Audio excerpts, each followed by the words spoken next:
Hey y'all, welcome to my curls. I have something to say today. There is no wrong way to go gray as long as you go gray. That is what I want to talk about in today's video. So welcome to my curls. If you are new here, I am so glad to have you. My name is Renee, and this is where I love to talk about my gray hair. Going gray, my transition to gray hair, my journey, what it has meant to me personally, emotionally, all the changes that have happened in my life since I went gray and how wonderful it has been for me. And so I love sharing that with you. So if you're new to my channel, I would love for you to subscribe, hit the bell notification so you never miss a single video, and let's get to talking today because I got something to say.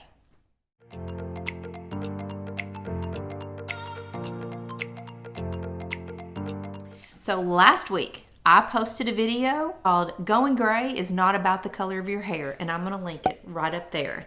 And I knew I was going to get some comments on that video from ladies who were not happy about some things that I had to say. And honestly, it wasn't as bad as I was prepared for. I did not get as many negative comments as I expected. However, I did get a good handful. In that video, I said that if you do some of the methods or processes to get gray hair without going through an actual gray hair transition and letting your hair go gray, you are missing out on this wonderful middle to a journey. You are jumping from beginning to end and missing out on the wonderful middle. And I knew that I was going to hear from all of the ladies who chose to take advantage of some things: bleaching, highlighting, toning, pixie cuts, shaving their head, Olaplex, like all of these things that you can do to hurry up or ease your transition to gray hair. And I just want to say, it doesn't matter how you go gray, as long as you go gray, as long as you get there.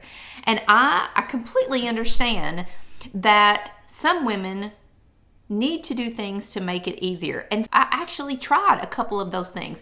Very on into my decision to go gray, I tried putting some toner on my hair to tone down the dark and the reds that were being put into my hair by the dye. After doing that for 2 months, it did not work. The toner that I put on my colored hair seeped onto my new gray hair growth, and it ended up coloring my new gray hair, and it just kind of set back the clock. I had to start all over again, and after trying it twice, I didn't really see an advantage to that. It really just frustrated me, to be honest. And so I decided to just go cold turkey. That was my decision. Your decision is entirely up to you. But what I want to share today with you in this video is there is no wrong way to go gray as long as you go gray. Going gray requires you to get out of your comfort zone. It requires you to do something unknown.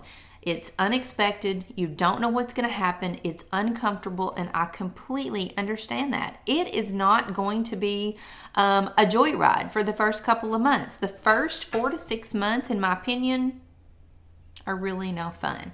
That's when you're just starting to get this gray. Everybody's asking you questions. Everybody's talking about it. You're uncomfortable. You're a little bit embarrassed. There's all of these things. So the beginning is not so great. But what I think you need to do, regardless of the method that you choose to get there, is to just look at your going gray as something exciting. And it's something that you're doing for yourself. You don't do it for anybody else. You do it for yourself. And I want to show you all something. If you can see behind me, this is in my kitchen.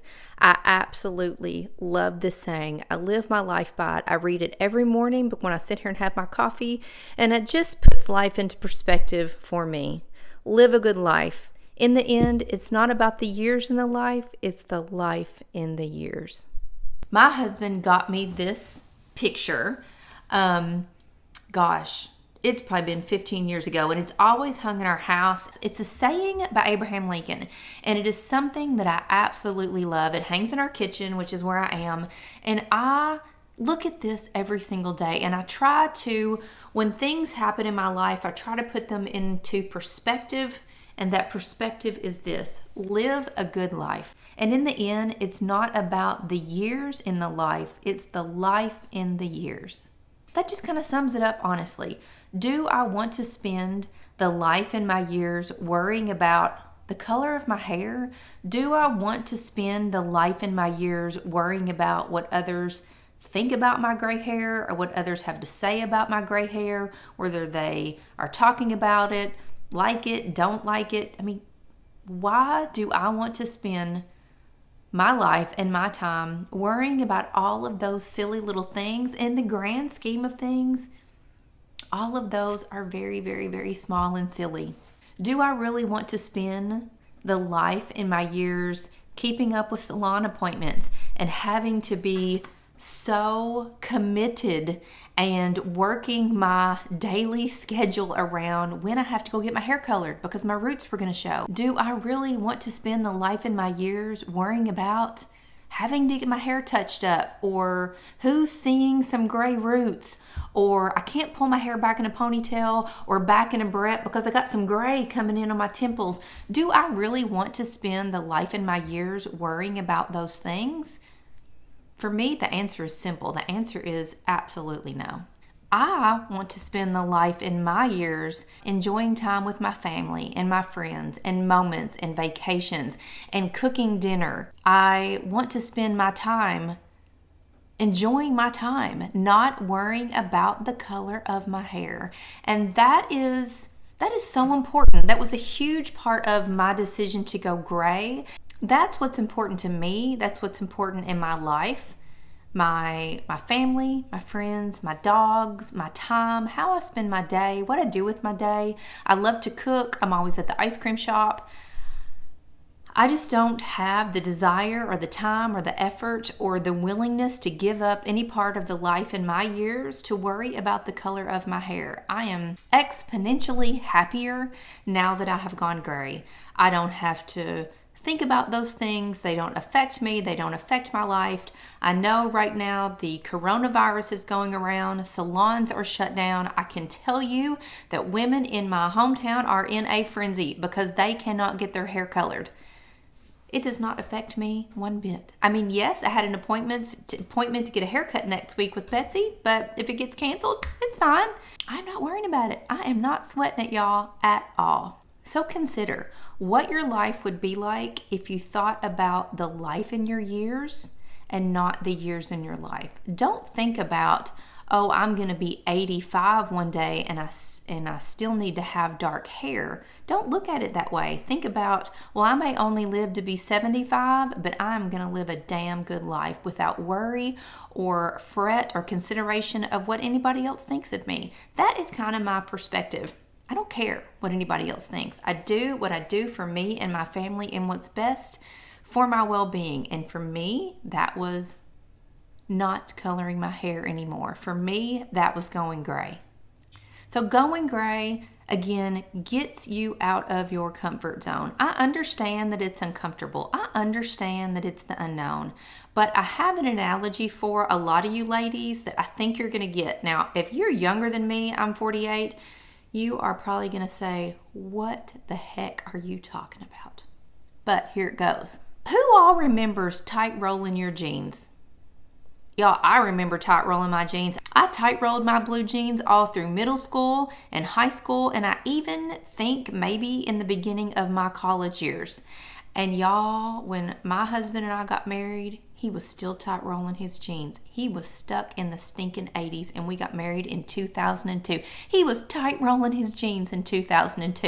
If you don't know what tight rolling your jeans is, Google it. But basically, it's where you took the bottom of your jeans and you flipped it over and you rolled it up so that your jeans got super, super tight and skinny right at the ankle. Back in the 80s and 90s, jeans were all like one cut. There weren't flared leg, white leg, slim leg, jeggings, leggings, like none of that existed. Jeans were jeans. So if you wanted tighter jeans, you tight rolled them. Well, that only stayed in style for maybe 5 or 6 years, and then all of a sudden, jean companies started making different cuts of legs or like openings on the jeans, and so tight rolling quickly went out of style.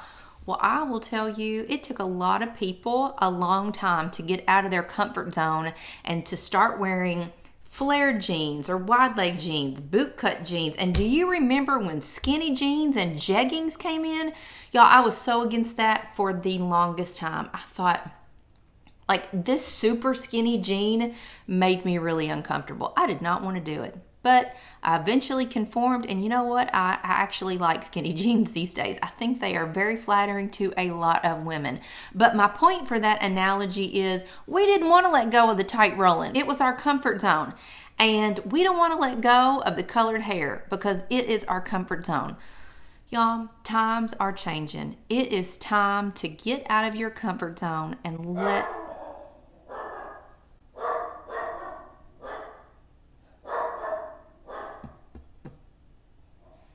I'm just going to keep talking. It's time to get out of your comfort zone and let go of the dye. Let go of the tight rolled jeans, ladies. It's time. Gray is the place to be. It is the way to feel. It is how you need to live your life. If you're old enough to have gray hair, then you're old enough to be proud of it, to show it, to go for it, and ditch the dye. There is no wrong way to go gray as long as you go gray. So I would love to hear from you. I would love for you to comment below this video and let me know, do you agree? And let me know, what was your one comfort thing when you were in your adult life, not your childhood? What was the one thing that you just hung on to forever and ever and ever? It was your comfort, and it eventually went out of style, but you just could not stinking let go of it. Let me know what that was. For me, I have, y'all, so many, but tight rolled jeans I absolutely loved. I remember the jelly shoes, ladies, back in the 80s. I loved my jelly shoes, and I loved it when my kids wore jelly shoes. When they came back in, I thought those were so cool. But there were a lot of years when my comfort zone was straightening my hair.